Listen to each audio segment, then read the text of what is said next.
Hi friends, Vijay Karnataka ವೀಕ್ಷಕರಿಗೆಲ್ಲರಿಗೂ ಸ್ವಾಗತ. ಇವತ್ತು ನಾನು ನಿಮಗೆ ಸಿಂಪಲ್ ಆಗಿರೋ ಕಿಚನ್ ಹ್ಯಾಕ್ಸ್ನ ತಿಳಿಸ್ಕೊಡ್ತೀನಿ.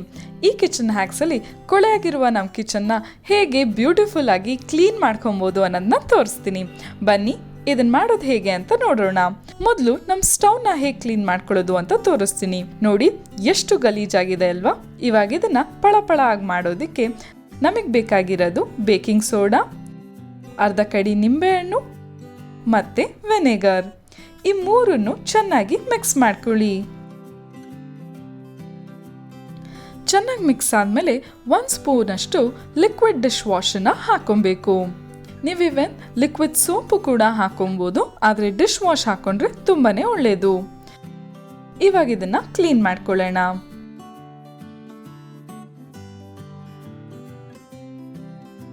ಎಲ್ಲ ಕಡೆನೂ ಈ ಲಿಕ್ವಿಡ್ನ ನಾವು ಹಾಕೊಬೇಕು. ಆಮೇಲೆ ಸ್ಕ್ರಬ್ ಅಲ್ಲಿ ಚೆನ್ನಾಗಿ ಬ್ರಷ್ ಮಾಡಿ.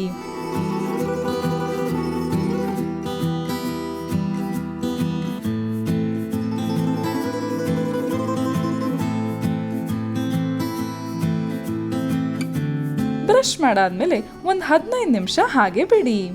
ಆಮೇಲೆ ಒಂದು ಕಾಟನ್ ಬಟ್ಟೆಲಿ ನೀರ್ ಸಹಾಯದಿಂದ ಇದನ್ನ ವೈಪ್ ಮಾಡ್ಕೊಳ್ಳಿ. ನೋಡಿ ಎಷ್ಟು ಚೆನ್ನಾಗಿ ಕಾಣಿಸ್ತಿದೆ. ಇವಾಗ ತಾಮ್ರದ ದೀಪನ ಹೇಗೆ ಕ್ಲೀನ್ ಮಾಡ್ಕೊಳ್ಳೋದು ಅಂತ ನೋಡೋಣ.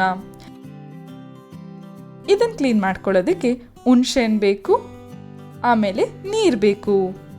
ಸೊ ಹುಣಸೆಹಣ್ಣು ಮತ್ತೆ ನೀರನ್ನ ಹಾಕಿ ಚೆನ್ನಾಗಿ ಬಿಸಿ ಮಾಡ್ಕೊಳ್ಳಿ.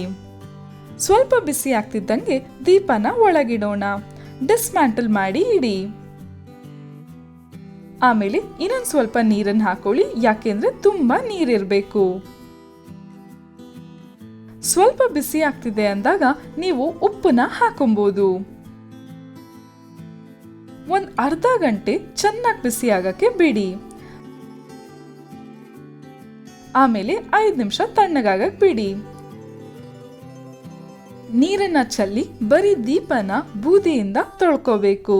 ನಾನು ಯಾವುದೇ ಸೋಪ್ ಬಾರ್ನ ಯೂಸ್ ಮಾಡಿಲ್ಲ, ಸೌದೆ ಸುಟ್ಟಿರೋ ಬೂದಿನ ತಗೊಂಡಿದ್ದೀನಿ.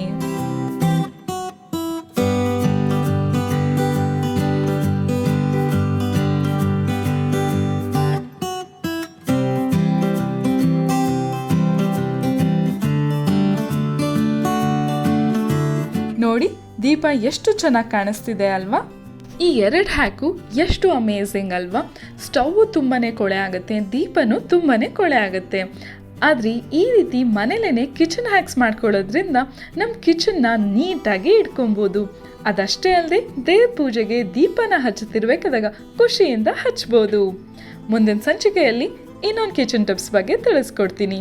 ಈ ವಿಡಿಯೋ ಇಷ್ಟ ಆದಲ್ಲಿ ಲೈಕ್ ಮಾಡಿ, ಕಮೆಂಟ್ ಮಾಡಿ, ಶೇರ್ ಮಾಡಿ.